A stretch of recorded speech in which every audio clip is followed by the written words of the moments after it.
We are playing politics in another level. I repeat, we are playing politics in another level. We have breaking news. Lamidi Apapa announces takeover as Labour Party National Chairman. I repeat, Lamidi Apapa, Alhaji Bashiru Lamidi Apapa has announced himself as the acting National Chairman of the Labour Party, citing a recent Supreme Court decision as justification for his takeover. The Supreme Court decision has put out Julius Abure. Now, P2B and some other members of the Labour Party, officials of the Labour Party, came together and had a meeting. And that meeting, they went to Inec to submit the CTC of the Supreme Court that invalidates the chairmanship of Julius Abure. Guess what happened? The INEC as an agency shut out these guys. They were all outside. They could not access INEC office because INEC locked the gate against P2B, his vice, Dati Ahmed, Nenadi Usman, Alex Oti, House of Rep members, senators representing Labour Party. They were locked out of INEC office. They took the CTC paper of the Supreme Court to the INEC office to tell the INEC, yes, we are about to take over from Julius Abure. INEC locked them out. After locking them out, we are receiving another news that Lamidi Apapa announces takeover as Labour Party chairman. These people does not want P2B to have a party. The plan by APC to cripple opposition is beyond reason, is unimaginable. The plan by APC to cripple opposition is unimaginable. From left, right, center, they have seen that the Supreme Court has dislodged Abure. Now, INEC, behaving as an agency that is not independent, locked out these officials coming to respect INEC, to submit the CTC, to inform them of their move, of their action, their next action. But yet, INEC locked the gate. It is not as if they closed. It is not as if people are not in the office, just because of the kind of politics that is being played under a Tinubu-led administration. Now, P2B, Alex Oti, they left after having their meeting. After that, Lamidi Apapa now announces himself as Labour Party National Chairman. If you look at the range of activities, if you look at this one that happened before the other one, you know that this is orchestrated. These guys are really working together to make sure that P2B becomes partyless. That SDP that El-Rufai say join and don't join and don't join, it was also a trap for P2B.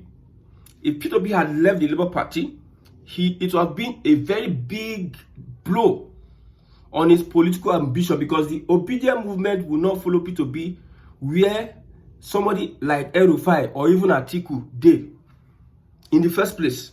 Some obedience might consider, because some people are desperate to remove Tinubu, some obedience might consider, let's have a coalition that have P2B as the president-elect or the presidential candidate, the flag bearer. But that move may have punctured his political ambition as somebody that wants to become Nigeria's president. So looking at all the whole story, you just understand that so many things are happening. It's unfortunate. Now, I've said that this institution of government, if you want to stop rigging, if you want to make sure that this election 2027 is going to be free and fair, and also convince the Nigerian people that they need to come out and vote and their votes will count, you need to tackle INEC, number one. INEC is number one body that needs to be reformed. INEC is the main problem. INEC is the main problem of our elections. After you look at INEC, you look at the judiciary. From the judiciary, you now look at whether it is the police, whether it is the DSS, the EFCC, and all have you. Especially the judiciary and INEC, these are the main institutions that need reformation. If the persons that are heading these institutions are persons of questionable character, You cannot win an election under this administration of Bola Ahmed Tinubu. We understand how it is being played. Imagine Inec locking out a P2B. They are coming to do something lawful with Inec, submit the CTC. There's no information that we are not around. You just lock the gate because you knew that people are coming. And you intentionally locked the gate. If you don't know that people are coming, you wouldn't have locked the gate against these guys. They told you we are this, we are that. You are making calls, we are coming, we are coming. You know what you are doing. It is very unfortunate. I told you that 2027 is going to be very tough. But as we speak now, Tinubu is leading them like the way Arsenal. You know, Arsenal and Real Madrid. First leg, Real Madrid lost 3-0, 3-0. So the second leg, let's see what Real Madrid can do. So Tinubu is leading 3-0 now. Let us see what the P2B and the rest. Look at Shore. Shore on the other part is challenging the tenure of the IG of police, saying that he is an illegal IG of police. There's also a protest. I've told you that these institutions need to be purged. And if they are going to be purged, we need noble men that are interested in good governance, integrity, and the people. But we don't have them. We have them in short supply. And most of them are not in government. If we had most of them in government, it would have been easy. At least it would have not been this difficult to shake the government. But most of these days, you hardly find people of integrity in positions of power because the system is one that churns them out, that breeds them, that grooms them.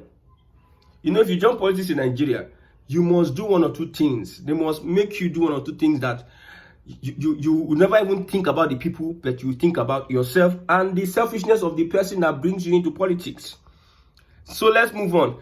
Now, P2B came out after all this and said, speak up, Nigeria is collapsing, don't fear anybody. So P2B is coming out now, charging Nigerians that do not fear anybody. Speak up, Nigeria is collapsing. Let's look at this one very clear. Is it the P2B we know, or there's another P2B coming out to say, Vanguard newspaper, speak up, Nigeria is collapsing, don't fear anybody.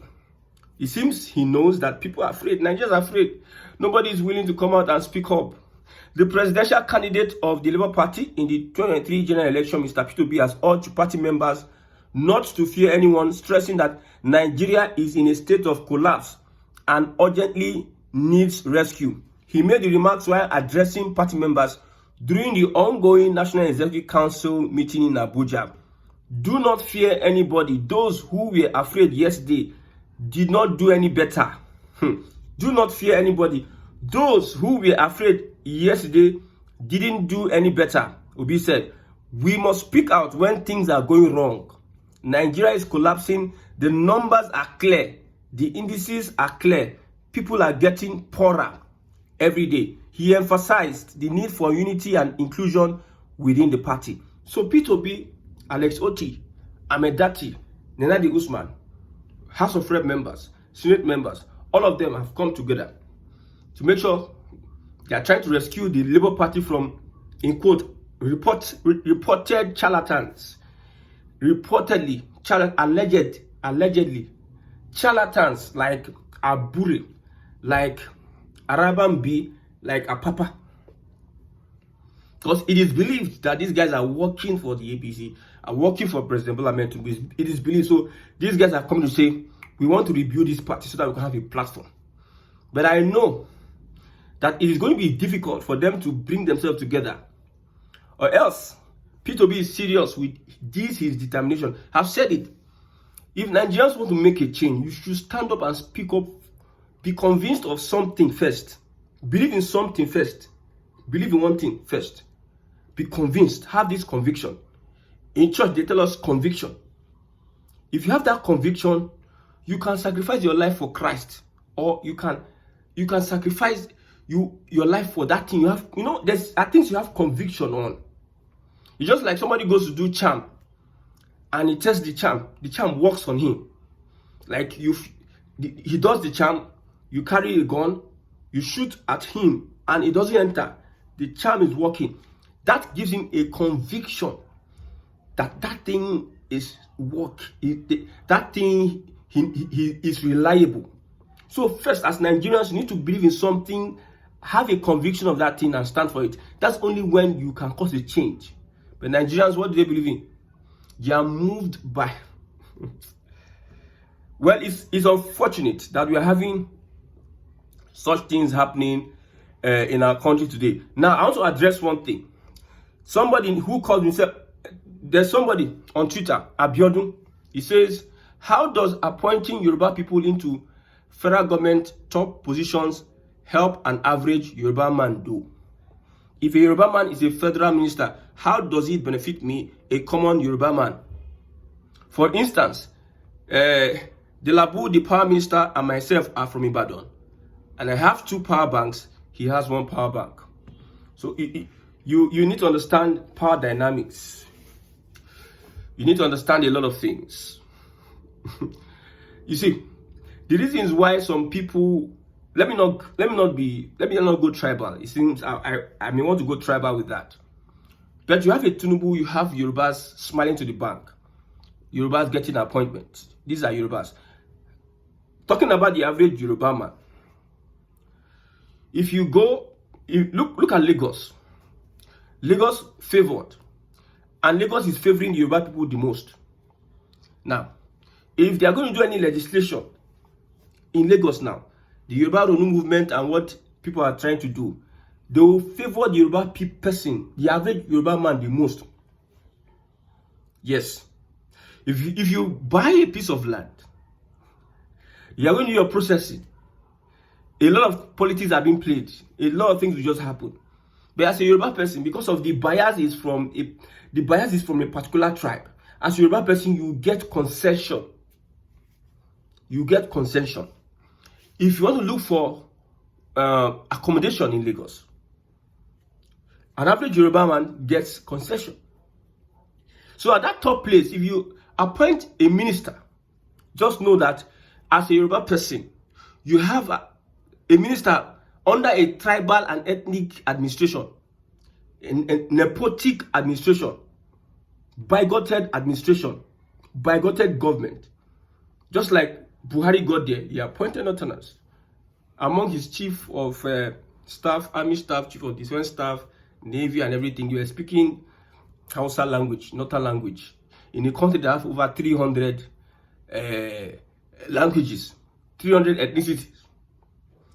So appointing these people will give room for other people from their tribe, because that, you know, one of the reasons why they don't want to an Igbo man become president.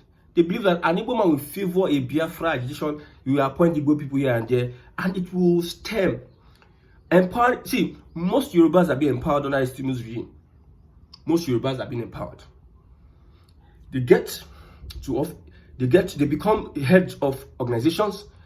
When there is a vacancy, they will give it to their people first.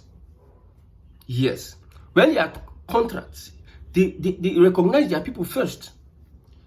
Under a bigoted, nepotic, and tribalistic government, like the one we have, according to Erufai, it says the Yoruba-led federal government, is going to help empower most Yoruba people. It has a way it trickles down. It has a way it trickles down. For instance, now, there are some things I don't want to say online. There's some things I will not want to say online. They need to be confidential until the right time comes. Because there are so many things that are happening that I got wind of this information. I told myself, Nigeria can never be. No, Nigeria, forget Nigeria. The younger ones are even becoming worse when it comes to hatred, nepotism, bigotry. The younger ones are becoming worse in whichever divide. They are doing better than their parents. So as a Yoruba man, you might not be getting like the general stuff, but there are some moves you make now, you understand. If you get an education like the Hausa people now, somebody will get first class in banking. he will go for federal appointment. They will put him aside. A Hausa person will just get third class, and he may not read banking. They take many of them because their people have been positioned in power, and their people have brought favoritism into the system of government. That's why you see most of them are in all strata. Is benefiting those that want to. They get that benefit, that opportunity, that privilege before any other person. So somehow appointing Yoruba man somehow helps the Yoruba people. Yes, I've said what I can say. There are some things I said I don't want to say. Having said all this, we know that the North are angry with Tinubu's Yorubanization. The North are the ones that really even planted this nepotism with all their appointments in immigration, all their appointment in EFCC, all their appointment all over. They are setting a precedent, very, very bad precedent. Look at what people were saying under this tweet. Now, Tinubu is setting a precedent that every other person will now take cue. They will follow his footsteps. Setting a precedent that every other person now follow his footsteps. The next person coming, like what is happening in Port Harcourt, River State.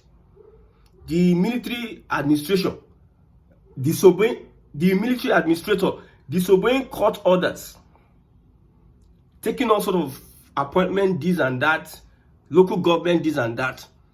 Instead of him to maintain the status quo, he's becoming political.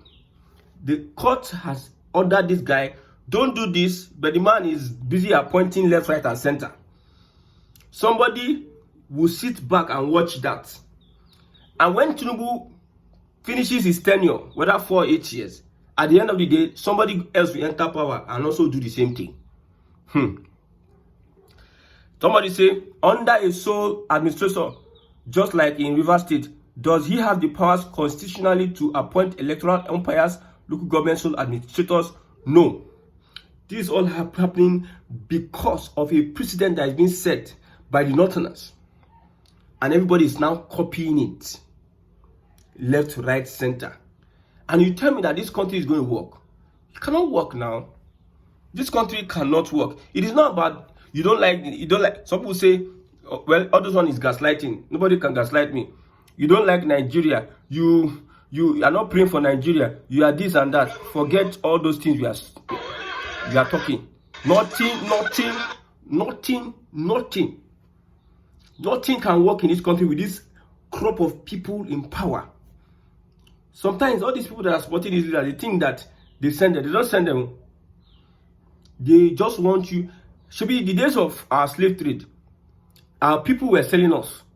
Chiefs were selling their people. Leaders were selling their people as slaves. Leaders were, although they go capture other people and bring them as slaves, sell them, leaders also were selling their people as slaves. So what will stop all these guys? When they see money, when they see revenue, when they have access to the treasury, what concern them and you? Nobody is concerned about anybody. They just do the things they want to do anyway, anyhow. But I know that if Peter Obi and Co can be able to bring Labour Party together, align themselves, bring themselves together, have a formidable Labour Party. Me, I want to see opposition. I want to see how far these people can go. This one that Peter Obi is saying that don't be afraid, speak up. I want to see how far these people can go in standing up to the tyrannical system that we are practicing in Nigeria today. Are they willing to go to prison? Because any small thing now, attack dogs are everywhere. Some people have been conscripted. Some people have been activated. Some people have been paid to push all sort of propaganda and also sort of rubbish online. Attack dogs here and there. Saying all sort of lies and evil against opposition. Will they be able to weather the storm? Will they be able to stand up against all sort of attacks and lift their head high and give Tinubu a run for his money? Some people believe that Peter Obi running under Labour Party is going to weaken Atiku's influence and votes. My God. In a system that is working, a system that works, we don't need to start doing all this kind of permutation. It is because of we have structure of criminality. If the system worked as it is supposed to work, with the IRF and beavers or whatever, if it really worked, the shock, the APC have not recovered from the shock, 2023 shock. That is why there's a move. This move is politically sponsored. This move, people in high places are sponsoring. There's a move to make sure that they make outsiders, in quote, as they call them, Igbo, Delta, whoever, irrelevant in the politics of Southwest. That's what they make sure they are tightening their seatbelt, because the way a Labour Party pulled votes in the last election shocked the whole of APC, shook Lagos to its foundation. Until today, they have not recovered from it. And if you know what these APC guys are doing, they are committing all sorts of atrocities or criminalities. 2027 in Southwest, at least Lagos State, you don't expect election. You expect comedy. They will perform magic in Lagos State. They will perform magic in Southwest State. Down I know of that. They will perform magic. Everybody is taking note of every polling unit, names and what have you. Everybody is running around, mobilizing, campaigning. Even one that shocked me is that almost every street they are doing the roads. In Agege, if you know Agege, all the roads are being done. They are making sure that they satisfy the people with project, so that the people will not say, if they are coming to campaign in Lagos the next time, there's the song they used to sing. You will know that these guys are working. I pray that nothing happens to P2B. I just pray God help Nigerians.